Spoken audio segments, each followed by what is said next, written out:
Hello everyone, आज हम आपको सेकंड पार्ट कराने वाले हैं एलईजी रिटर्न एंड कंट्री चर्चयार्ड का। पहले पार्ट में हमने किया था थर्ड स्टैंडर्ड तक, और थर्ड स्टैंडर्ड तक क्या था कि पोएट जो है वो कब्रिस्तान में बैठे हुए वहां की सुंदरता का वर्णन किया उन्होंने, क्योंकि शाम का समय था। तो इसके बाद देखिए क्या होता है, बेनीथ दोज रगड़ एल्म्स, इन खुरदुरे एल्म ट्रीज के नीचे दैट यू ट्रीज से, जहां तक इनकी छाया जाती है, क्योंकि हरे भरे रहते हैं साल भर इसलिए छाया जाती है। where heaps of turf in many moldering heaps, यहाँ पर बहुत सारी moldering heaps मतलब होती है कब्रें जो कच्ची होती है, टूटी फूटी, ज्यादा अच्छी हालत में नहीं है। तो यहाँ पर कुछ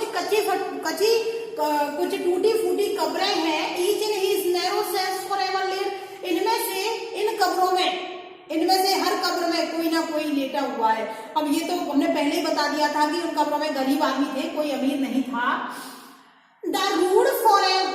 The rude forefathers of the hamlet sleep, और इन कब्रों में कोई और नहीं बल्कि जो ये विलेजर्स हैं, ये जो गांव वाले हैं, उनके ही पूर्वज हैं। फोरफादर्स मीन्स होता है पूर्वज, जो यहाँ पर चिर निद्रा में सोए हुए हैं, मतलब कभी ना जगने वाली नींद में सोए हुए, वो अब कभी नहीं जगने वाले। The breezy call of the incense breathing morn, सुबह का समय है तो ठंडी, ब्रीजिंग मीन्स ठंडी हवा जो खुशबूदार महकदार है चल रही है। The swallow twittering from the straw-built shade, और पक्षी जो है, straw-built में तो होता है घोंसला जो घास फूस का बना होता है। तो पक्षी, swallow मीन्स पक्षी, twittering मीन्स चहचा रहे हैं, पक्षी सुबह के समय अपने अपने घोंसलों में चहचा रहे हैं। The cocks shrill clarion or the echoing horn, और मुर्गा तो इस तरह से डांग मार रहा है या इस तरह से चिल्ला रहा है जैसे कि कोई हॉर्न बजा रहा हो। No more shell reuses them from their lowly bed, तो इसका मतलब ये है कि चाहे मुर्गा जोर जोर से आवाज करे, चाहे पक्षी ट्वीटर करें, पक्षी जोर जोर से आवाज करें, चाहे ठंडी ठंडी हवा चले, चाहे तूफान आए, लेकिन ये लोग जो हैं वो अपने बिस्तरों से उठने वाले नहीं हैं। ये हमेशा के लिए सो चुके हैं, अब ये उठने वाले नहीं हैं। For them no more the blazing heart shall burn, अब इन लोगों के लिए, किन लोगों के लिए जो कब्र में सोए हुए हैं, अब इन लोगों के लिए कोई चूल्हा नहीं जलाएगा, कोई चूल्हा नहीं जलाएगा। और बिजी हाउस वाइफ प्ले हर इवनिंग केयर, और जैसा कि और इनके लिए कोई भी हाउस वाइफ, इनके लिए कोई भी शाम के समय तैयारी नहीं करेगी। जैसा कि होता है जनरली कि जब हस्बैंड दुकान से या ऑफिस से घर आते हैं तो पत्नी क्या कहती है कि उनके लिए ये बना लेती हूँ, वो बना लेती हूँ, तो वो बहुत सारी तैयारियां करने लग जाती है शाम होते ही। लेकिन अब इनके लिए कौन करेगा? इनके लिए तो कोई नहीं करेगा, क्योंकि ये तो मर चुके हैं। No children run to live their cherish return, कि अब इनकी कोई भी बच्चा इनके घर लौटने पर, रिटर्न मीन्स लौटने पर, इनके लौटने पर कोई भी बच्चा अब दौड़कर नहीं निपटेगा। कि जैसे शाम के समय होता है कि पापा आए बाजार से या दुकान से कहीं से भी या ऑफिस से, तो बच्चा क्या है, भाग के जाते हैं, पापा कुछ ना कुछ लाए होंगे खाने के लिए। तो ऐसे ही ये कह रहे हैं कि अब इनके लिए कोई बच्चा नहीं जाएगा दौड़ करके। No climbs its knees to in a world kiss to share, और ना ही कोई बच्चा इनके घुटनों को पकड़ के इनके ऊपर चढ़ने का प्रयास करेगा और फिर उसे किस करने का प्रयास करेगा। अब ऐसा कोई नहीं करने वाला। क्यों नहीं करने वाला? क्योंकि अब ये तो मर चुके हैं। Often did the harvest to their sickle yield, ये जो यहाँ इन कब्रों में लेटे हुए हैं ना, ये जो किसान, जो गरीब किसान इनमें है, वो हार्वेस्ट मीन्स काटते थे, सिकल मीन्स दराज, हाथिया दराज भी कहते थे, या फिर ऐसा हथियार जिससे फसलें काटी जाती हैं।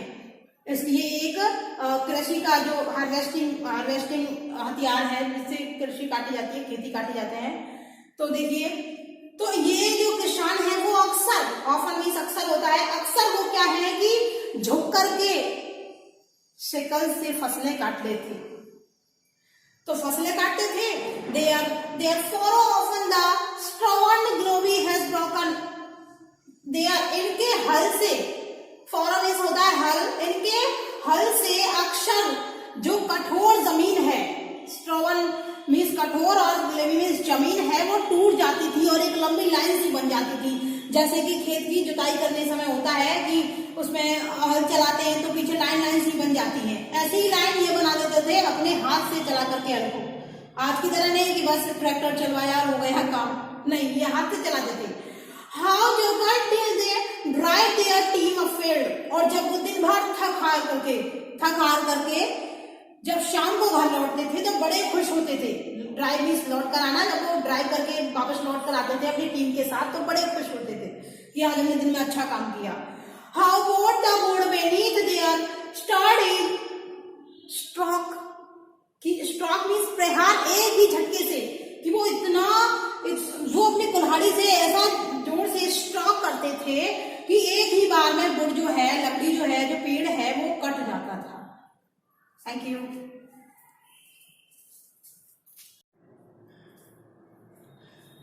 ये इसका 8वां स्टेंजा है जिसमें क्या कहते हैं, देखिए, let not ambitious mock their useful toy, कि अमीर लोगों को, जो एम्बिशियस लोग हैं, जो अमीर लोग हैं, उनको, मॉक मीन्स लोगों को, ये जो इन कब्रों में सोए हुए हैं ना गरीब आदमी, इन कठिन परिश्रम करने वालों को उनका मजाक नहीं बनाना चाहिए कि वो ज्यादा कठिन परिश्रम करते हैं, आप कैसा आदमी है, आप कितना कठिन परिश्रम करते हैं, फिर भी कुछ नहीं है, देखो शरीर पे कपड़े भी नहीं पहन रखे हैं, ऐसा उन्हें मजाक नहीं बनाना चाहिए।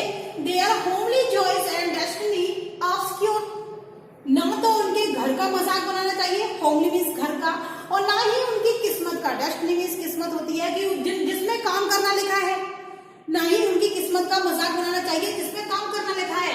Nor grandeur hear with a disdainful smile, ना ही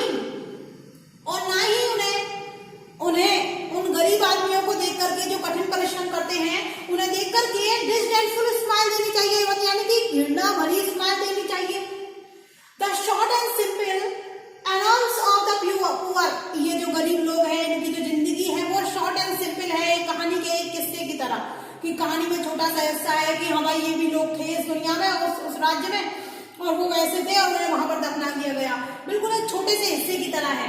the boast of the hurdle into the पॉप ऑफ पावर, कि हेराल्ड जो लोग हैं, जो अमीर लोग हैं, अमीर लोगों से कह रहा है कभी यहाँ पर कि अमीर लोग जो है, जो अपनी अमीरी की डींगे हाँकते हैं कि मेरे पास तो इतना पैसा है, उतना पैसा है, और अपनी जो पावर है उसका दिखावा करते हैं, पॉम्प मीन्स दिखावा, शोर शराबा, जो पावर है उसका दिखावा करते हैं। एंड ऑल दैट ब्यूटी, उनके पास सब तरह की ब्यूटी भगवान ने उन्हें दी है, उन्हें शरीर से अच्छा बनाया, या उन्हें वेल्थ भी दी, and that wealth ever give, और उन्हें भगवान ने उन्हें पैसा भी दिया, भगवान की कृपा से मिल भी गया, मान लो पैसा और ब्यूटी दोनों मिल गए, तो इसका मतलब ये थोड़ी है कि इस पर इतराने लग जाएंगे, इतराना नहीं चाहिए उस पर उन्हें।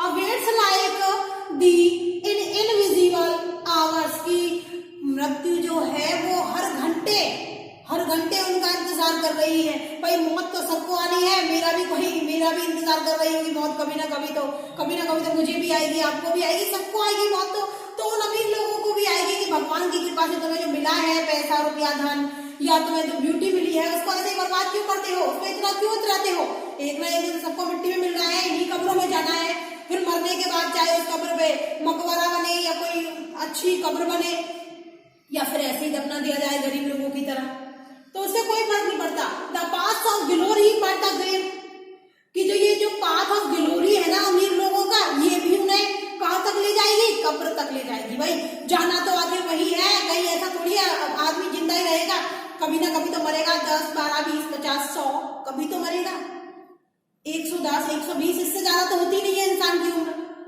तो कभी तो मरेगा वो, कभी ना कभी तो ऐसा तो है नहीं कि जिंदगी भर जिंदा रहेगा।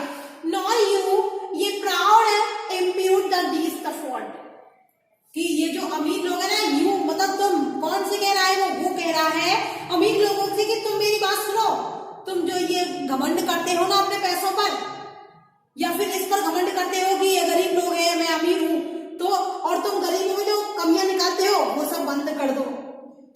If memory over their tomb no trophies raise, क्या हुआ जो उनकी याद में, मेमोरी मींस याद में, उनकी जो कब्र है उस पर कोई ट्रॉफीज नहीं लगाई है, क्या हुआ, कुछ नहीं हुआ इससे, मरने के बाद तो क्या करें, कुछ भी करो, जलाओ उसको, दफनाओ, कुछ भी करो, उसमें ट्रॉफीज नहीं लगाई, क्या इसमें उसकी गलती है, नहीं। Where through the long drawn अराइज द फ्रेटल्स वांट, क्या क्या ऐसा करें कि कोई आधी अधूरी मूर्ति या कुछ और लगा दें उनकी कब्र पर, जिससे वो सुंदर लग जाए, या कुछ और हो जाए। देखते हैं कि भगवान की मान लो उसकी कब्र को, जो गरीब की कब्र है उस पर मान लो पक्का एक वो बना दिया जाए, इस तरह से चबूतरा सा बना दिया जाए। क्या उससे वो जिंदा हो सकता है? क्या उससे कुछ फर्क पड़ेगा उसकी इज्जत पर? He peeling anthem swells on the note of the breeze. क्या हुआ जो उसकी याद में किसी ने पीलिंग एंथम नहीं गाया? पीलिंग एंथम वो वाला गीत है जो जब कोई क्रिश्चियंस मरता है, जब उसे कब्र में दफनाया जाता है तब वो गाया जाता है, उसे बोलते हैं पीलिंग एंथम। क्या हुआ जो उसकी याद में जब वो दफनाया जा रहा था तो पीलिंग एंथम नहीं गाया गया? Can stored on a united bust. क्या ऐसा कर दें कि उसकी जो कब्र है, जो गरीब आदमी की कब्र है, उसके ऊपर ऐसा करो।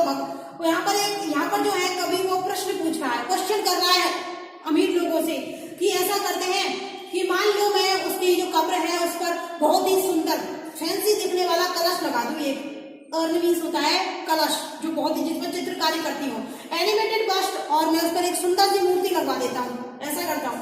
Back to its mansion called the fleeting breath. क्या ये सब करने से उसके मरे पड़े शरीर में सांसें आ सकती हैं? बिल्कुल नहीं आएंगी। Back to its can honour's voice provoke on the silence dust. क्या मैं उसकी याद में दो चार अच्छी भाषण दे दूं या अच्छे गीत गा दूं कि वापस लौट आओ, आ जा ऐसा कुछ भी, तो क्या वो वापस आ जाएगा? क्या उसकी कब्र पर पड़ी साइलेंट डस्ट जो है, क्या उसमें जान आ सकती है? और flatly soothe the dull cold ear the death. क्या ऐसा करने से मान लो मैं कोई उसमें फ्लैटरी मिस होता है, थोड़ा बहुत उसकी चापलूसी भी कर दूं कि वो तो बहुत अच्छा था, वो तो जिंदा होना चाहिए, दोबारा आना चाहिए इस दुनिया में। क्या ऐसा करने पर उसके ठंडे पड़े शरीर में दोबारा से जान आ सकती है? क्या ऐसा करने से आ सकती है? क्या ऐसा करने से बिल्कुल नहीं। कभी तो उन अमीर लोगों से पूछ रहा है ना कि तुम इतना घमंड क्यों करते हो उस अमीरी पर, कि मेरे पास तो अच्छी सूरत भी है और पैसा भी है, मेरे पास सब कुछ दिया मुझे भगवान ने, लेकिन मरना तो उसे भी है ना, जो अमीर है चाहे गरीब है, मरना तो सबको है। तो वो यही तो कह रहा है कभी कि भाई क्यों इतना घमंड हो रहा है तुम्हें? सबको मैंने बराबर किया है सबको। तो हो सकता है तुमने 2 पैसे ज्यादा कमा लिए गरीब से, लेकिन इसका मतलब ये थोड़ी है कि तुम उसे कुचल दोगे, उसे बिल्कुल भी इज्जत सम्मान नहीं दोगे इस समाज में।